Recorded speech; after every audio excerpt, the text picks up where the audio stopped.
Hello, this is Peter Bell, and I'm here with Dustin Angelo from Anaconda Mining. Hello, Dustin. Hey, Peter, how are you? Very good, thanks. Nice to be talking with you. July 5th, 2018. Yeah, absolutely. And it seems like lots of people are suffering out there in junior land, junior mining stocks and all that. Too bad, as there's clearly a bull market going on in the best of the best. Stocks like Kirkland Lake and Royal Gold, excuse me, are an absolute tear. Even Einhorn suffering redemptions in the news today.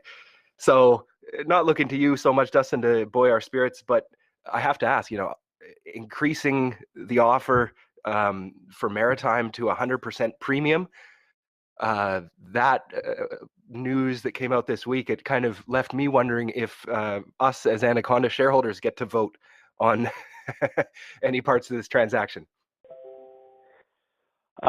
Well, I mean, the reason for the increased bid is we've got a concern with this private placement that Maritime is trying to do, and we feel it's a defensive tactic.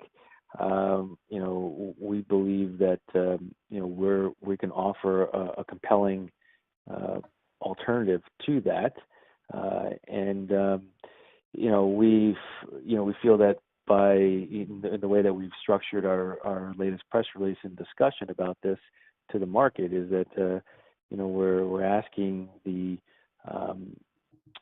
Maritime shareholders or these investors to not participate in this private placement because of its defensive tactics in nature, and at the same time we feel it's a better offering for the entire shareholder base versus just the Maritime share. These few investors getting some cheap stock. We can offer to the entire Maritime shareholder base a premium, and we thought it was compelling to increase our bid in order to sort of make that a little more forceful. And it's also because we believe that there's a very good combination here of the two companies putting together a substantial operating base on the Bay Peninsula, where we have the existing infrastructure, we have production, we have a team, we have the experience. We have a 15 plus years of tailings capacity, and they've got the Hammerdown project that can supplement what we're already doing, and then both companies also have exploration properties along the major fault systems that are along the Bay Peninsula. So you have a very compelling potential project here where we could be producing 50 to 60,000 ounces a year out of this area with a long-term potential with the exploration assets as well, to be consistently generating cash flow for a long period of time. We already generate a significant amount of cash flow at a gram and a half gold. Can you imagine if we put through that mill this 7 or 8 grams per ton from Hammerdown? So everybody benefits from that. So I think we were ultimately at the end of the day, we're trying to put forward our best and final, and give the shareholders of Maritime the opportunity to participate in this combination, which I think will bear a lot more fruit than Maritime going on its own, especially when you look at the fact that the money that they're raising now is already spent, and Maritime circular even indicates that it's going to last 4 months. So they will be back at the table again for more money, and it's hard to make any kind of headway in 4 months where half of that money is not even going in the ground. So it's presumably you're not going to have any lift in the stock. They're probably going to have to do it at below market again. And when you take into account that you're going to have 2 financings within 4 months, and then juxtapose that with a premium offer with a plan, I think we just wanted to sort of try to put the final nail in the coffin. Well, and I was glad to see an ultimatum in that news release from Anaconda regarding um, line in the sand there, if Maritime completes that financing, that you would withdraw the offer. That I was pleased to see that. Mention a comment from Jim Rickards here at a speech at the Sprott Symposium last year, where he said, first rule of diplomacy, never use ultimatums. Second rule, if you do, back it up, right? So I hope you guys are able to toe that line. It seems we're getting here to that original deadline back in March when the deal was first announced, or the offer was first announced. It was to July, and here we are. So it's a matter of weeks and days here. Yeah, and we've kind of accelerated that timeline because there's a potential for an imminent financing from Maritime, and Yes. if those folks that are participating in that financing, I feel very strongly that a substantial amount of them, if not all of them, are doing it because they ultimately plan on tendering. But we're not interested in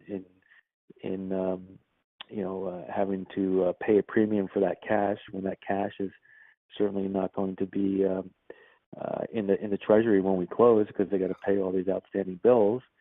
Then the argument then is, well, we'd have the liability still, but the fact of the matter is we generate a significant amount of cash flow where we could have paid those bills on a non-dilutive basis.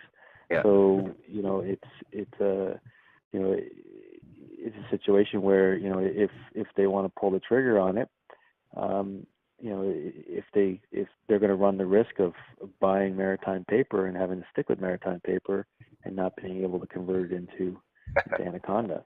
Yes. And that is what it is. And like you said, we've drawn a line in the sand, and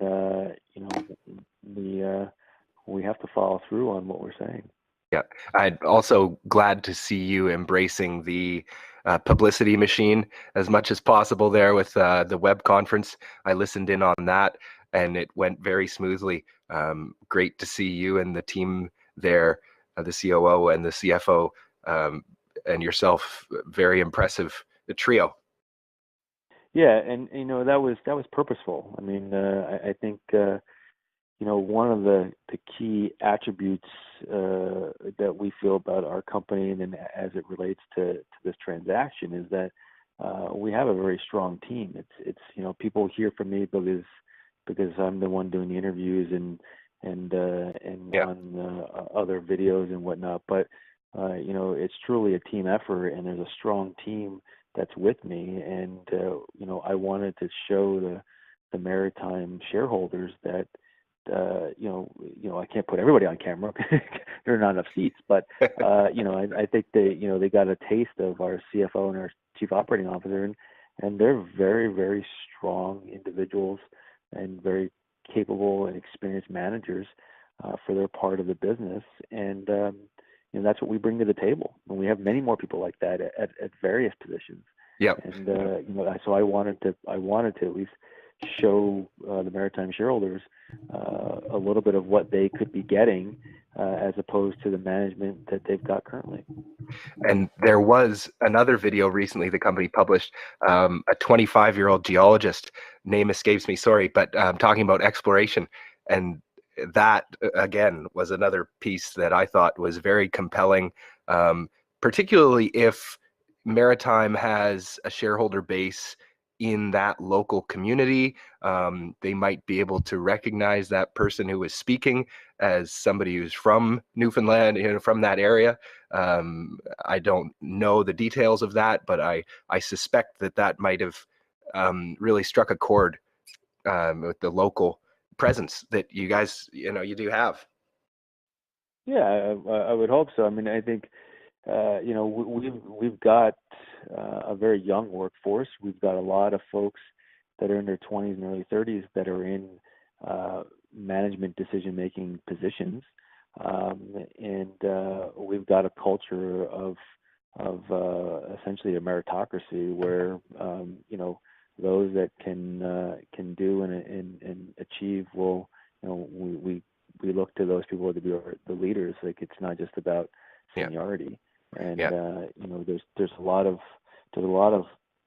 smart people and that are younger, but the only difference between the younger and the older ones is the experience, and the only way for them to get the experience, frankly, is to take on roles and responsibilities that typically probably aren't given to them in larger companies, but Yeah. they have the opportunity with us, and we let them flourish. Yep, absolutely. Well, I know my chance to talk with Alan Cram last year and Jonathan Fitzgerald and all that good stuff too. Very inspiring stuff to hear from that senior level within the company there. It's it's impressive, and for me, I always wonder about coming out of a tough time for mining markets if new producers and growing producers and producers who've made it through tough times, become a real important growth area for market valuation. Well, I would certainly say that you certainly, as a team and as a company, become stronger, right? If you can make it through those lean times and those tough times, and we've certainly been through those, and we've cut our teeth in Newfoundland and have grown now to Nova Scotia and taking all that experience with us. And as Yeah, we grow bigger, we get more interest, in various different ways, whether it's investment capital, whether it's potential for deals, whether it's um, people, personnel that want to work with us that are, we attract stronger and better people as we grow. And, if you can do that, like we've been doing, it sort of feeds on itself. yeah. And, we're starting to get more momentum. And if we're successful here at Maritime, I think that's going to add to the momentum, and we'll continue to improve. And I think that ultimately will accrue to the shareholders. It's still the most awarded mining company that I've ever seen, or followed closely, at least. Anaconda Mining there under your leadership. So good work, keep it up. And I'd ask, Anaconda Mining with hammer down versus without. Do we have a sense for what that looks like, potential production profile in the next 5 years, a longer term vision, all these kinds of things, right? Like, I wonder how critical, this acquisition really is, right? Yeah, well, let's just remember one thing, that there was a life before Hammer Down, right? Yeah. Our company was on a good growth track. We have a lot of organic opportunities at Point Roos and at Goldboro, and then we laid out a vision at that time after we acquired Goldboro that we would be in the 50 to 60,000 ounce a year range once Goldboro came on, and as we extended the production at Point Roos. So that's still there, because we're still working on it, because we don't have a deal yet with Maritime. And even when we first launched the bid, we were continuing down the path as if we didn't have Maritime yet, because we just never know what's going to happen.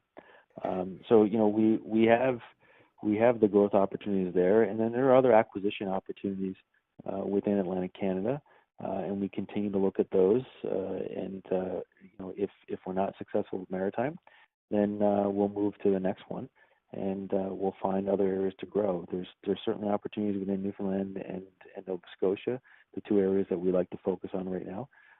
So we still have a goal of getting to about 100,000 ounces a year is sort of the major milestone. The interim step is the 50 to 60,000 ounces, but I still think in the next 5 years we'll be at 100,000 ounces or more. Yep. And I feel like you can say that with or without hammer down. Yeah, I think so, and like I said, because there's other opportunities. Like Hammer Down is not the only opportunity out there. Yeah. It's an opportunity that we like, and but we're still disciplined about our acquisition targets, and Yep. if we can do it under the right terms, then we will, and if we can't, then we'll move on to the next thing. Well, and I guess that's one of the questions really for me as an Anaconda shareholder too, is seeing you up this offer for Maritime and looking at them potentially coming in as, a large shareholder group for the company if the deal goes through there. I I wonder about having them be owners of this company alongside you know, if they will be good shareholders for Anaconda or not, and becoming a little bit more apprehensive and hoping that you guys aren't chasing something that's getting away from you in some way and all this kind of stuff.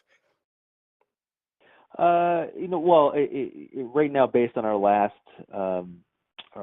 offer, they would own about 27% of the company, and those shares would be widely distributed throughout a large shareholder base. I think overall that I think a lot of people see the merits of the combination and what we can build on the Bay River Peninsula. So, Yep.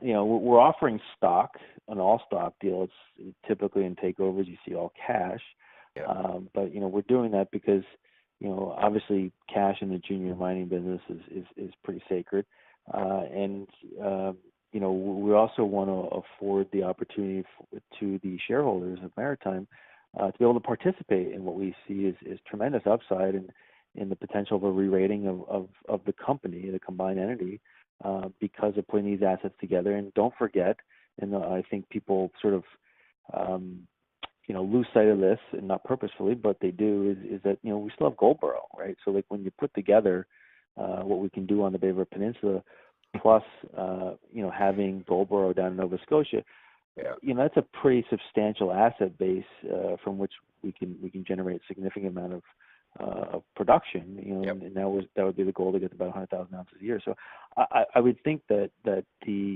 Maritime shareholders, listen, if they stuck around this long under current management, I would imagine that they want to kind of at least see under the hood here and see what we can do.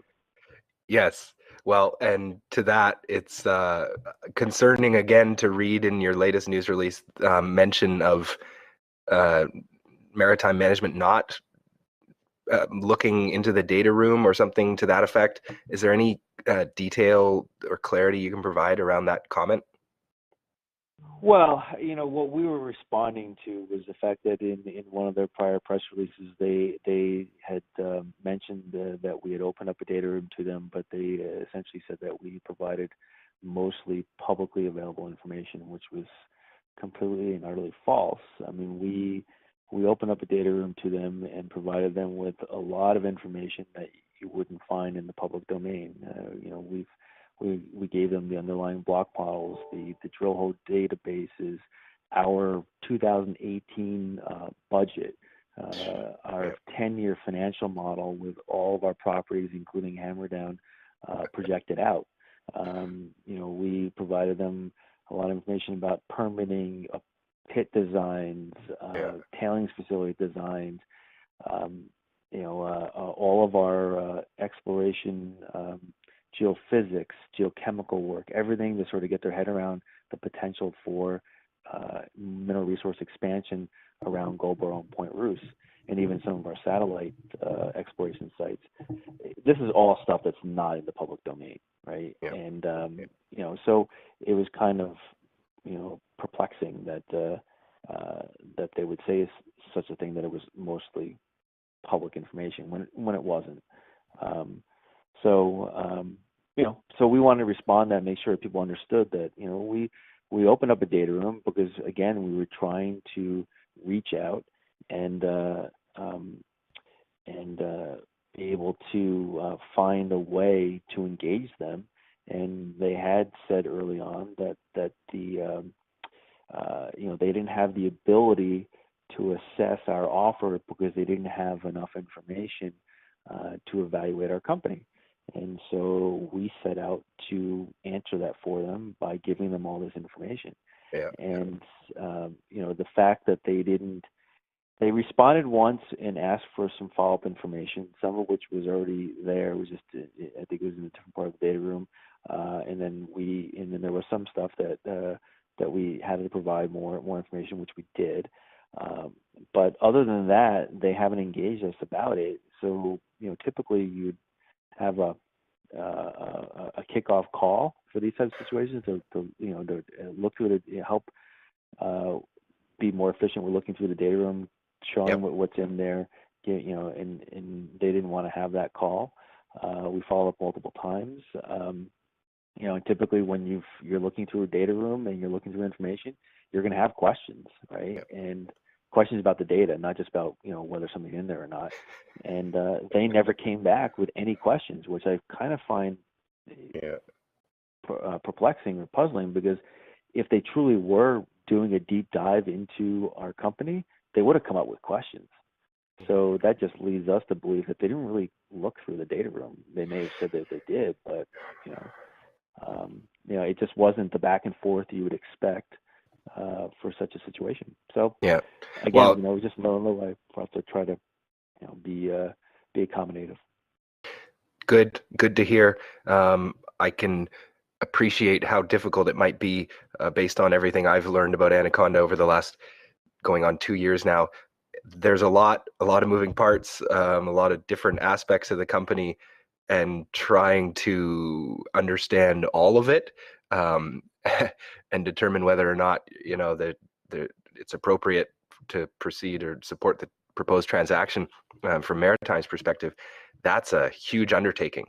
Everything from if you really want to get into it, right, you could go off into the technology stuff, narrow vein, everything from that Mm-hmm. through to the historic, Yep. your safety procedures, I'm sure, are very well documented at Point Roos, and sure there's no shortage of detail. I can imagine it's very overwhelming to really see all that stuff.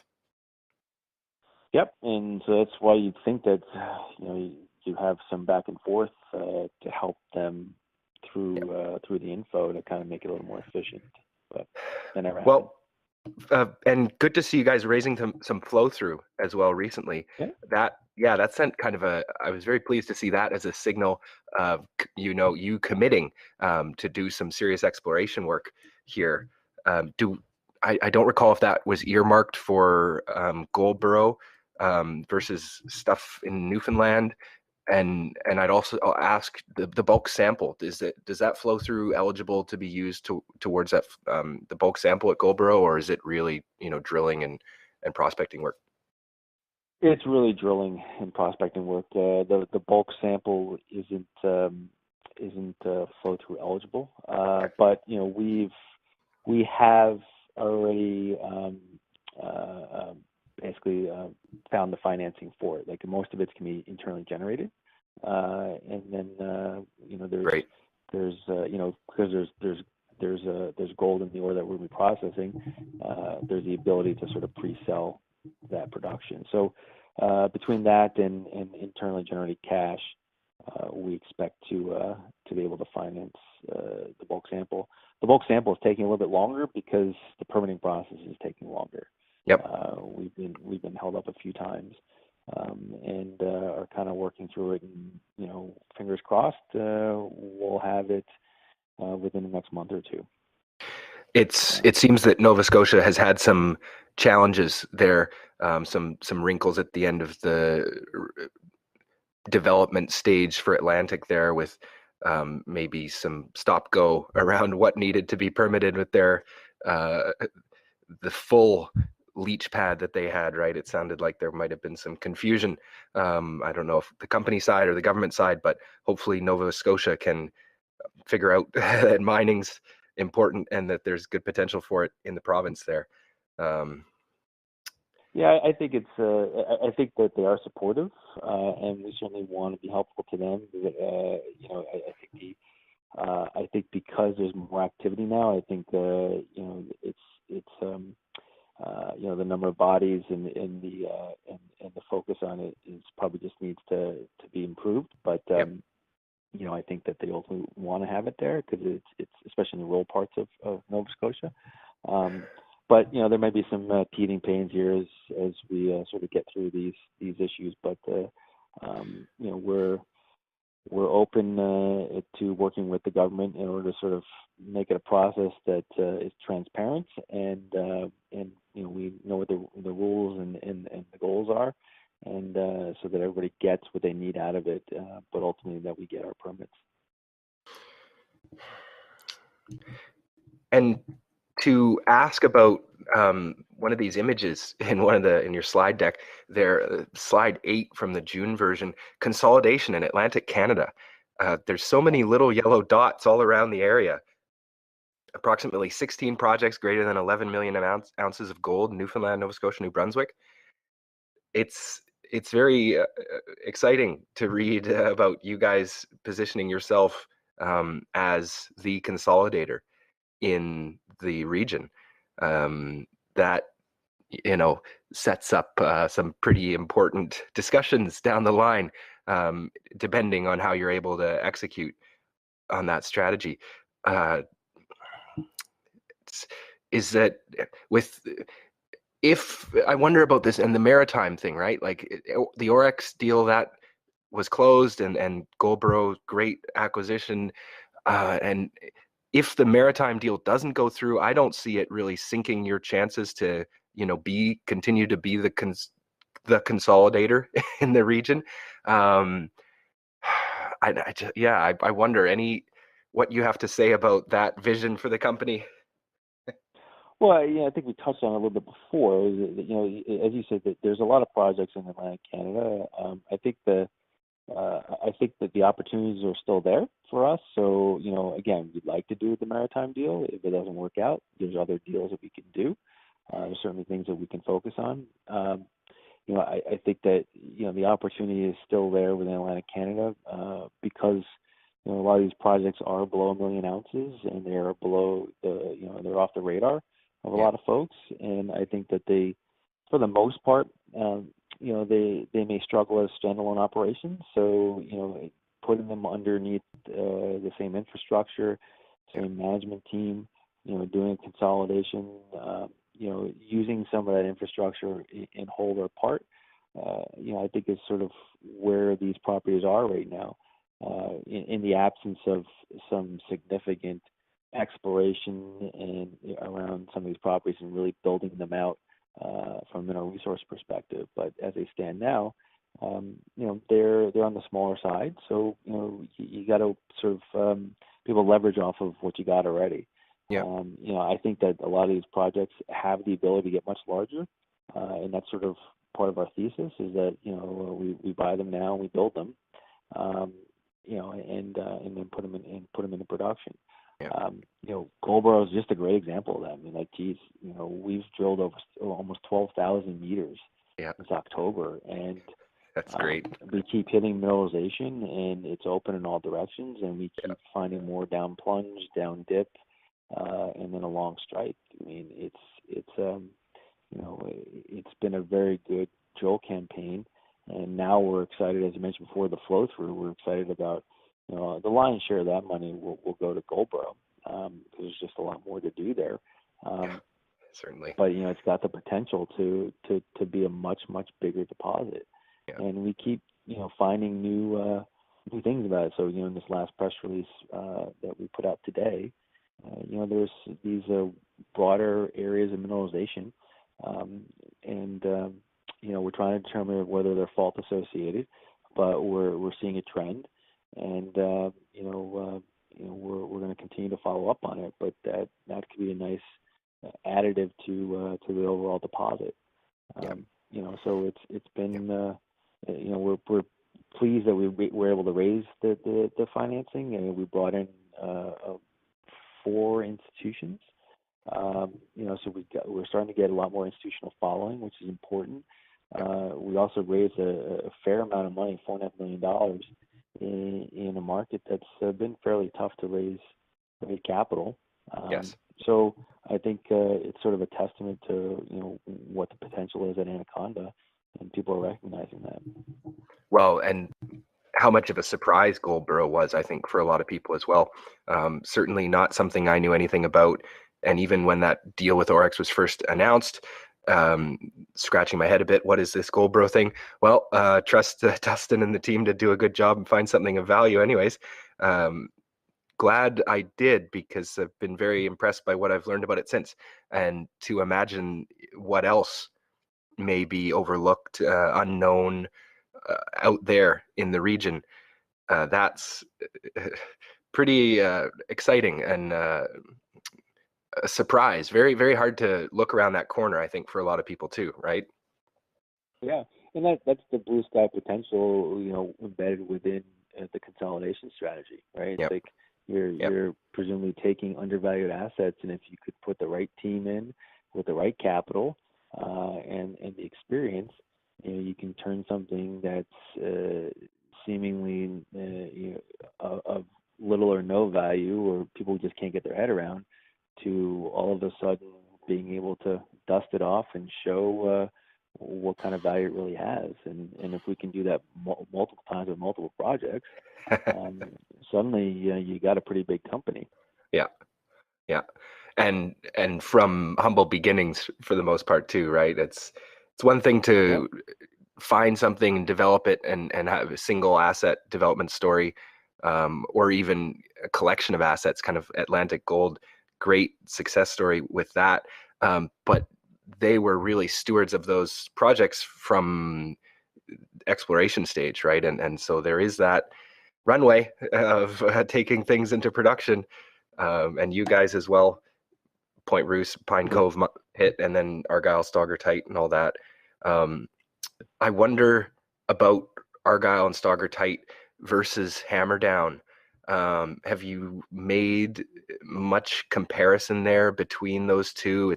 Maybe it's a little hard with Hammerdown being at an economic study, and I don't believe Argyle or Stoggertite have economic studies on them yet.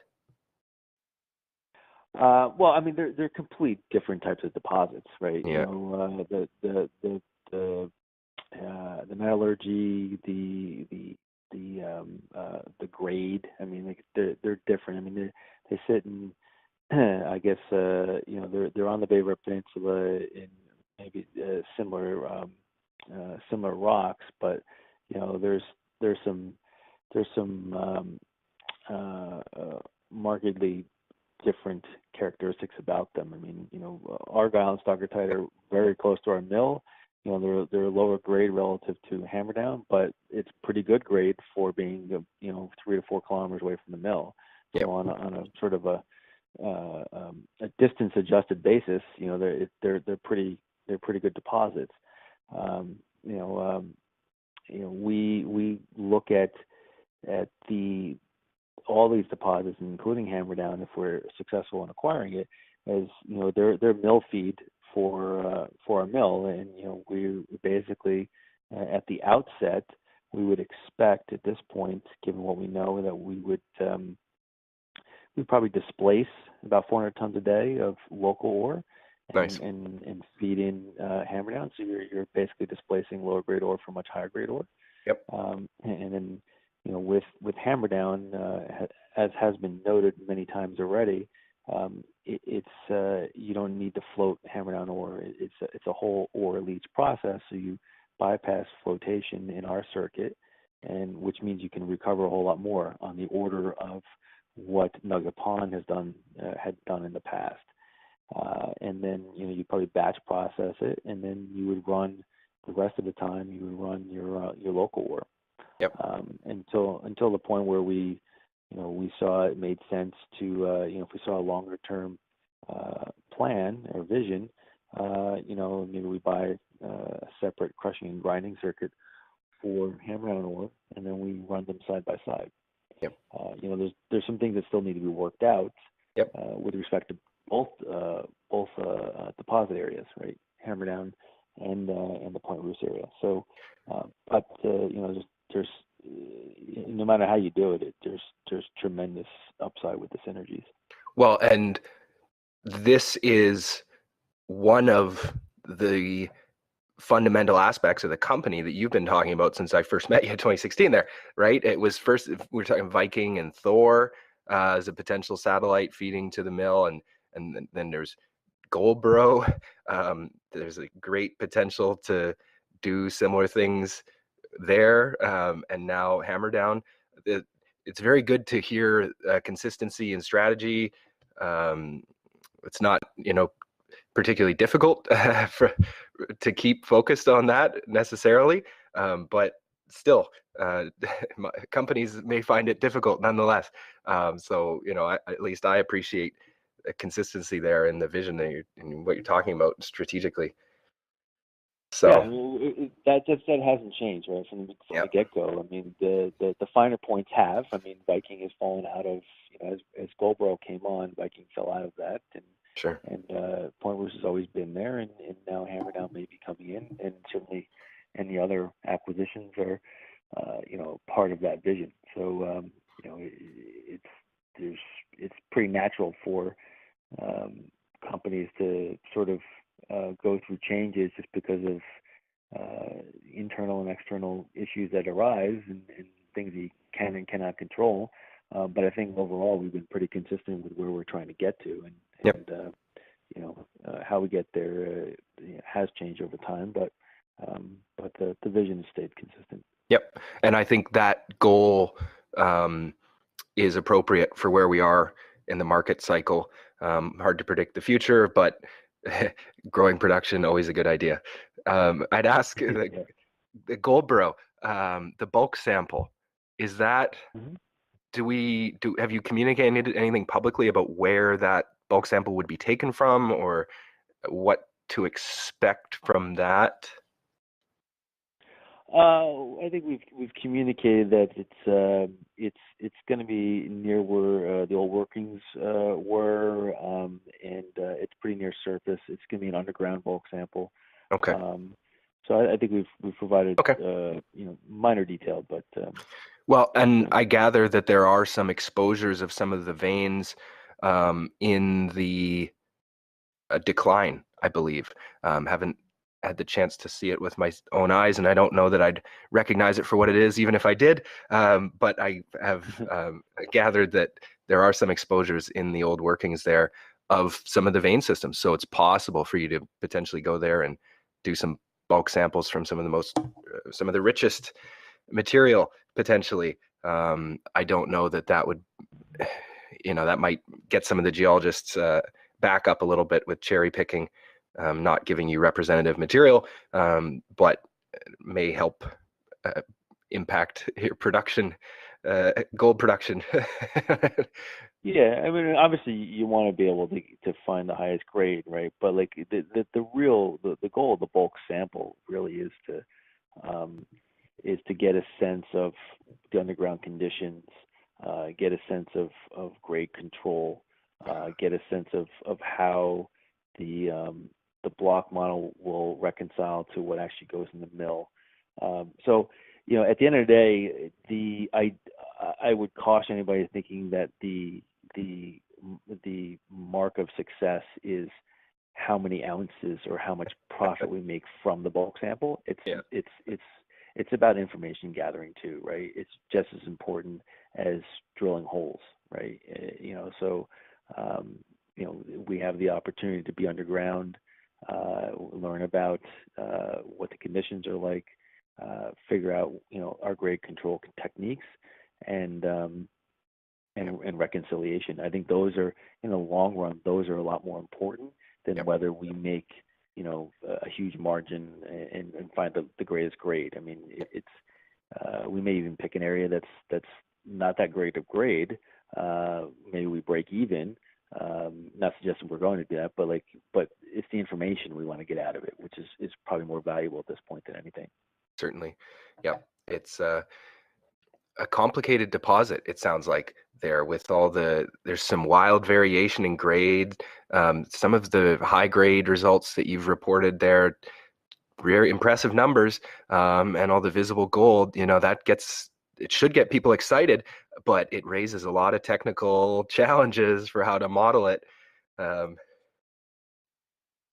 Yeah, it's true. I mean, these are salary systems. And they're it's nuggety gold, and yeah, it presents a challenge.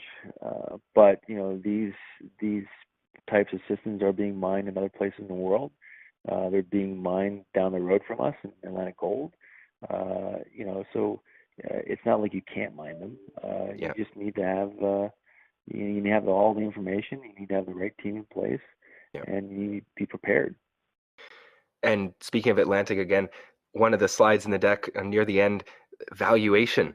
I'm surprised to see enterprise value to MI and I, measured, indicated, and inferred resources there. That ratio for you guys, it's it's lower than I would have thought. Um, I guess it speaks to relatively low valuation of the company, because I don't think of you particularly as having the largest, measured, indicated, and inferred resources in total on the books. Um, I suspect that ratio might look a bit different if you took out the inferred. Might make you look a bit more expensive on just an enterprise to measured and indicated basis.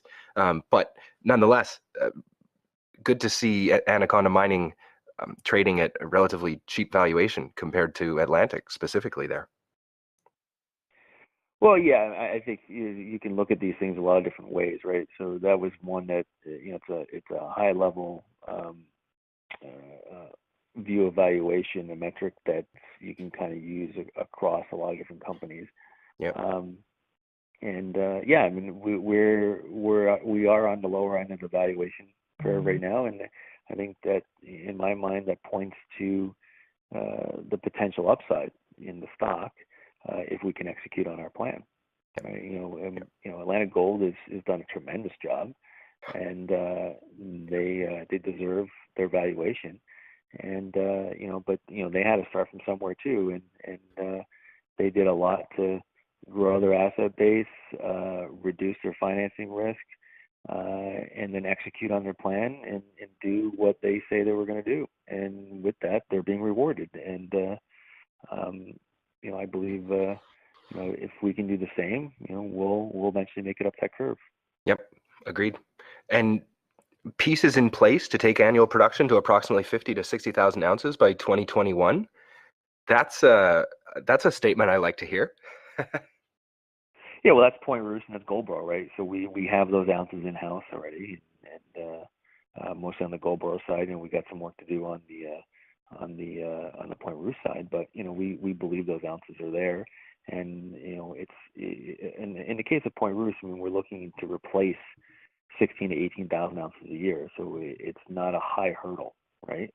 And we're going to do a 5,000 meter drill program. We've got multiple targets. We already got Argyle outlined as with a mineral resource, and we think that there's more expansion potential there. And we've got a couple other targets close to the mill, and then one on the northern side of the peninsula we're on. All within the furthest one is about 8 kilometers, but there's one next to our old pit, and then there's Argyle, so which is pretty close too. So I think. I think we've got everything set up for continuing on with production. And if we can get Goldboro into production, then that's where you kind of see the 50 to 60,000 ounces a year. And is any planned interruptions to cash flow in the next 18 months here or so, as as production winds down from the pit there? And I wonder about the waste rock program. Do you plan for that to continue? Well, we don't expect any interruptions in production once we finish with Stogotite and the remaining stockpiles at Pine Cove. We're expecting to move to Argyle, and then with the waste rock, we've been working with our partners. They're the ones sort of doing the sales and marketing, but there's a potential to sell more rock. And again, we're in a great position in that, because for us, there's no carrying cost, and when it happens, we just clip our coupons. I truly believe that the contract crusher in this case is highly incentivized to find more deals and wants to. And I think that over time we'll see that, and we'll benefit basically from getting our piece of selling the rocks. Certainly. Well, Mr. Angelo, thank you very much for taking the time to speak with me here today. Much appreciated. No problem at all. Glad to be here. I'll let you go and look forward to hearing more news. Well, I guess I myself will be watching for surprises. It always seems like there's some twist coming from you guys there, that there's lots of stuff to expect, but I always find that you throw something I didn't expect out too. So can't wait for what's next. Well, stay tuned. Thanks, Dustin. All right, take care. Goodbye.